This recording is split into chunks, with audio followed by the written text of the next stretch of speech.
माननीय श्री कलराज मिश्रा जी, विधानसभा के अध्यक्ष डॉक्टर सीपी जोशी, उपस्थित सभी विधायकगण व पूर्व विधायकगण, अन्य जनप्रतिनिधिगण, देवियों और स्वजन, सभी को नमस्कार। माणो, सम्मानो और बलिदान सूरज्ञ राजस्थान की धोरारी धरतीरा निवासियों ना घनी शुभकामनाएं।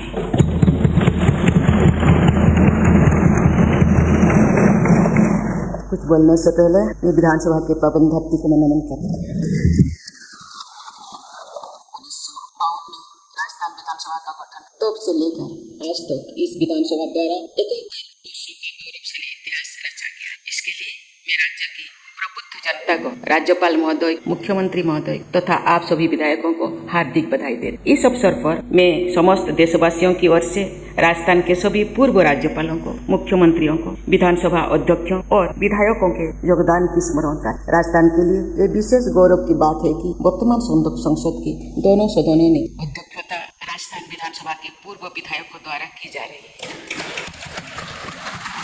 उपराष्ट्रपति के रूप में राज्यसभा के अध्यक्ष श्री जगदीप धनखड़ जी तथा लोकसभा के अध्यक्ष श्री ओम बिरला जी राजस्थान में विधानसभा सदस्य रह चुके। संविधान सभा द्वारा प्रत्येक राज्य में विधायिका की स्थापना सुनिश्चित की गई। इस प्रकार संविधान की धारा 168 द्वारा विधानसभाओं का गठन करने का प्रावधान लागू हुआ। जैसा कि इस सदन के सभी सदस्य जानते हैं, स्वाधीनता के बाद 1948 में मत्स्य यूनियन की स्थापना के साथ इस राज्य के स्वरूप का निर्माण कार्य शुरू हुआ, जो विभिन्न चरणों में होता हुआ 1956 में स्टेट रीऑर्गेनाइजेशन एक्ट के अनुसार राज्य के पुनर्गठन तथा अंत में अजमेर के राजस्थान से विलय के साथ संपन्न। राज्य के इस एकीकृत तथा व्यापक स्वरूप के आधार पर विधानसभा का स्वरूप भी निर्धारित हुआ। यद्यपि पहली विधानसभा वर्ष 1952 में अस्तित्व में थी, सभी सामाजिक वर्गों तथा भौगोलिक क्षेत्रों के विधायकों की उपस्थिति के कारण ये विधानसभा राजस्थान के विविधता का सुंदर प्रतिबिंब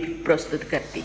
क्षेत्रफल के दृष्टि से राजस्थान देश का सबसे बड़ा राज्य है। राजस्थान में जैसलमेर के मरुस्थल से लेकर सिरोही के माउंट आबू, उदयपुर की झीलों तथा रणथंभौर के वनांचल में प्रकृति की इंद्रधनुषी छटा दिखाई दे। ये विधानसभा भवन राजस्थान की पारंपरिक स्थापत्य कला का सुंदर आधुनिक उदाहरण। जयपुर को यूनेस्को द्वारा वर्ल्ड हेरिटेज सिटी का दर्जा दिया गया है।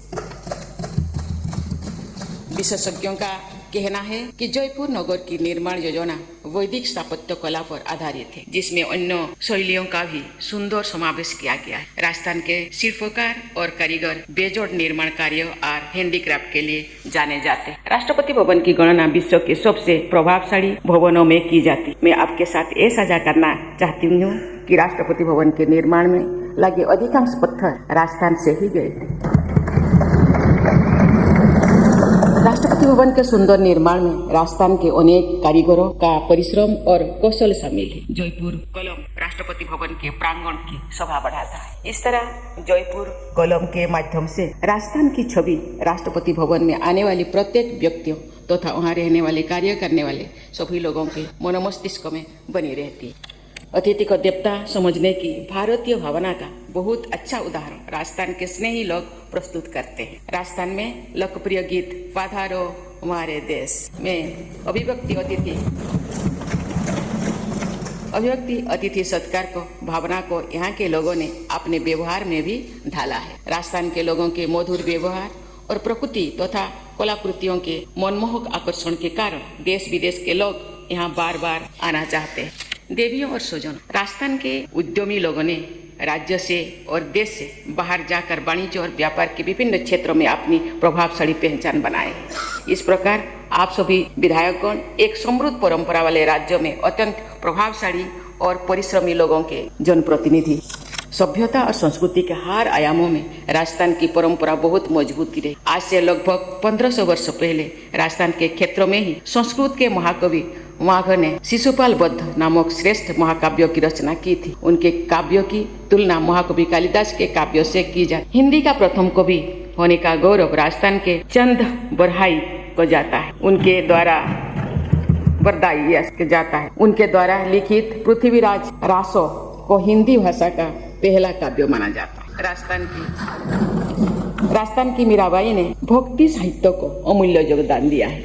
महानता तथा लोकतांत्रिक भावनाओं पर आधारित राज्य व्यवस्था राजस्थान की भावभूमि में प्राचीन काल से ही विद्यमान रही है। महाभारत में आदिवासी समुदाय के ऐसे गणतंत्रों का उल्लेख मिलता है जो 5वीं शताब्दी तक अस्तित्व में रहे थे। ऐसे गणतंत्र में राजस्थान के उत्तरी क्षेत्र में स्थापित यौधेय जनजाति का गणतंत्र सर्वाधिक प्रसिद्ध है।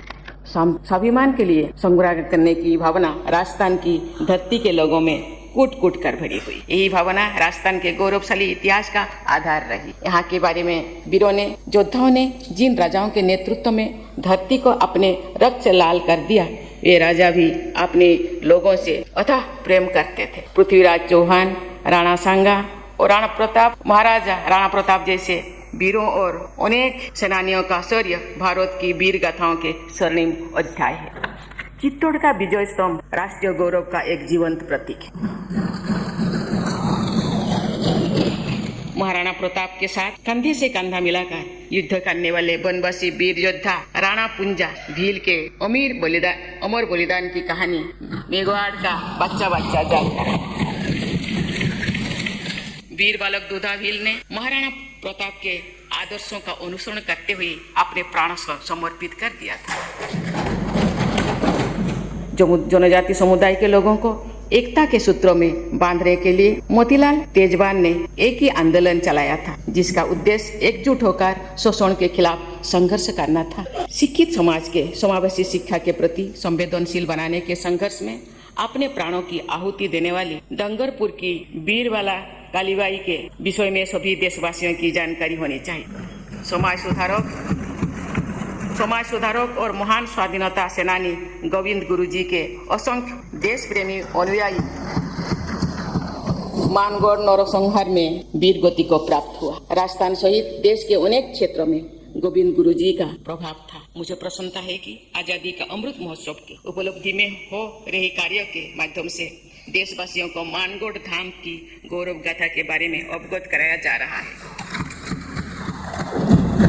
जनजातियों सहित राजस्थान के सभी समुदायों के लोगों ने देश प्रेम के अनुपम उदाहरण प्रस्तुत किए। मैंने विधानसभा में इस विषय पर थोड़े विस्तार में जाकर इसलिए बात कर रही हूँ कि हमारे स्वाधीनता संग्राम के आदर्श पर ही हमारे संविधान के आदर्श निर्धारित किया गया। न्याय, स्वतंत्रता, समता और बंधुता के ये संवैधानिक आदर्श सभी विधायकों के लिए मार्गदर्शक सिद्धांत होने चाहिए। स्वाधीनता के बहुत पहले सन 1929 में बाल विवाह को समाप्त करने के महान उद्देश्यों के साथ एक कानून सेंट्रल लेजिस्लेटिव असेंबली द्वारा पारित किया गया। महिला सशक्तिकरण तथा सामाजिक समावेश का वो महत्वपूर्ण अधिनियम बोलचाल में शारदा एक्ट के नाम से जाना जाता, क्योंकि उसके प्रेरणा श्री हरिविलास शारदा थे। श्री हरिविलास शारदा राजस्थान के निवासी थे।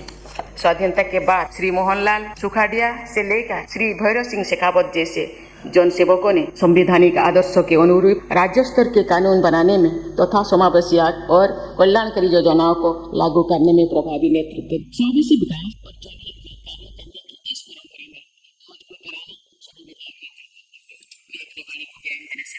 मैं सभी माननीयों को कहना चाहती हूँ, माननीय हम सब कितने भाग्यशाली। मुझे बताया गया है राज्य की जनसंख्या 7 करोड़ से ज्यादा है। जनप्रतिनिधि, विधानसभा के जनप्रतिनिधि केवल 10। माननीय को जनता ने जनप्रतिनिधि रूप में इस विधानसभा को भेज। माननीय कभी 1 बार, कभी 2 बार, कभी 3 बार, कभी 4 बार जिंदगी में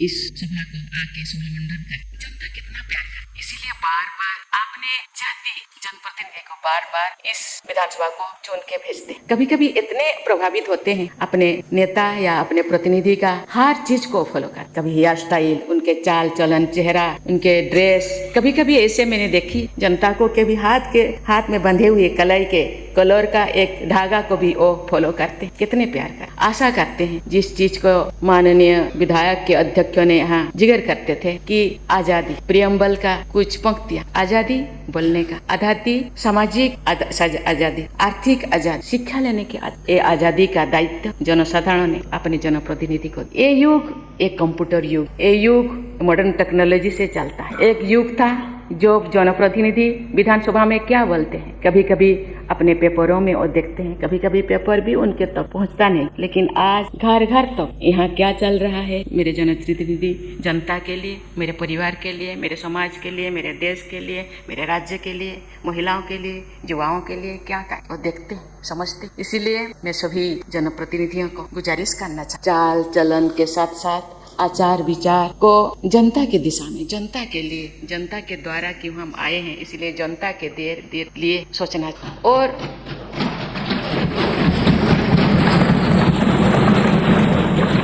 केवल हम नुहे, मैं नुहे, मेरा सच, मैं और मेरा को छोड़ के हमारा होना। केवल मैं और मेरा सोचने से देश का या समाज का या राज्य का उन्नति शायद नहीं। इसीलिए हमेशा जनप्रतिनिधि जनता के लिए, राज्य के लिए सोचना। मैं और मेरा से ऊपर उठकर मेरा देश, मेरा जनता, मेरे लोग होना चाहिए। मुझे लगता है आप सब समझदार, आप यहाँ इसीलिए बार बार जनता आपको चुनकर ला भेजे। मुझे लगता है आने वाला दिन जो भी मुद्दा हमको पता है कि ये मुद्दा हम लोगों के हम अभी चाहिए, नीड ऑफ द आवर, अभी का क्या जरूरत है, वर्तमान की जरूरत चीजें का उसी हिसाब नियम बनाने का दायित्व जनता ने जनप्रतिनिधि दिए, आप उसको बना सकते, आपके हाथ में हर चीज। इसीलिए मैं चाहूंगी कि आगे चलकर ये XYZ ने नहीं किया, लेकिन अपने खुद को पूछना चाहिए, मैं किया, हम किया, X नहीं किया, लेकिन मुझे दायित्व दिया गया, जनता ने मुझे दायित्व दिया, मैं किया, मैं जनता के लिए किया, हम मिलकर संगठित रूप में किया। मुझे लगता है आने वाला दिन, ये राजस्थान नाम सुनकर मुझे दिल में इतने भावना आती है कि राजाओं के राज तंत्र तो अभी नहीं है, लोकतंत्र, इसीलिए मुझे चुना गया है। मुझे परसेंटेज निकाला जाए तो मुझे पता नहीं कितने होगा, 7 करोड़ और 200, इतने भरोसा कर, मुझे लगता है भरोसा लायक होना चाहिए। मैं राजस्थान के समग्र विकास तथा राज्य के सभी निवासियों के स्वर्णिम भविष्य की मंगल कामना करती हूँ। राजस्थान की विधानसभा के सभी सदस्य जनकल्याण और राज्य के विकास के लिए निरंतर कार्यरत रहेंगे तथा संसदीय प्रणाली के गरिमा को बढ़ाते रहेंगे। इसी विश्वास के साथ मैं अपने वाणी को विराम देती हूँ। जय हिंद, जय भारत, जय राजस्थान।